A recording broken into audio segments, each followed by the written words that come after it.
দেখো ক্ষীর দই কিভাবে তৈরি হচ্ছে। হ্যালো বন্ধুরা, কেমন আছো সবাই? আশা করছি খুব ভালো আছো। আজ তোমাদেরকে অনেক কিছু দেখাবো। প্রথমেই চলে গিয়েছিলাম আমার কাজে এলআইসি অফিসে, কারণ আমি একজন এলআইসি এজেন্ট। তারপর অফিসে কাজ ছেড়ে আজ একটু মন্দিরে যাওয়ার ইচ্ছে হলো, তাই চলে গেলাম আলিপুরদুয়ারের বিখ্যাত দুর্গাবাড়ি মন্দিরে।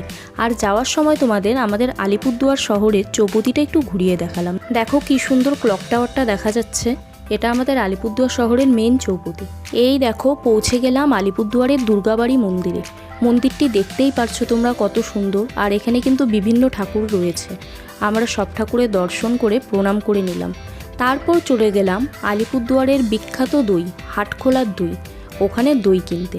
দেখো তোমাদের দেখাচ্ছি কি সুন্দর ওপেন ওরা দই বানাচ্ছে, ক্ষীর দই বানাচ্ছে দুধটাকে জাল করে করে। খুব ভালো লাগলো দেখে, কিন্তু দুর্ভাগ্যবশত আমরা দইটা পেলাম না, কারণ যে যতটুকু চাচ্ছিলাম আমরা ছিল না। তারপরে কিন্তু আমরা চলে গেলাম আলিপুরদুয়ার শহরের প্রাণকেন্দ্র প্যারেড গ্রাউন্ড মাঠে। দেখো তখন কি সুন্দর হালকা হাওয়া বইছিল, খুবই সুন্দর লাগছিল পরিবেশটা, মনোরম, খুব সুন্দর লাগছিল।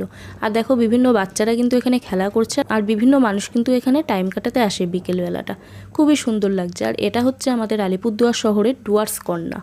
এখান থেকে সমস্ত প্রশাসনিক কাজকর্মগুলো কিন্তু হয়। আর দেখো প্যারেড গ্রাউন্ড মাঠের পাশেই আছে ওপেন জিম। এখানে কিন্তু ছোট থেকে বড় বিভিন্ন বয়সী মানুষ এসেই শরীরচর্চা করে।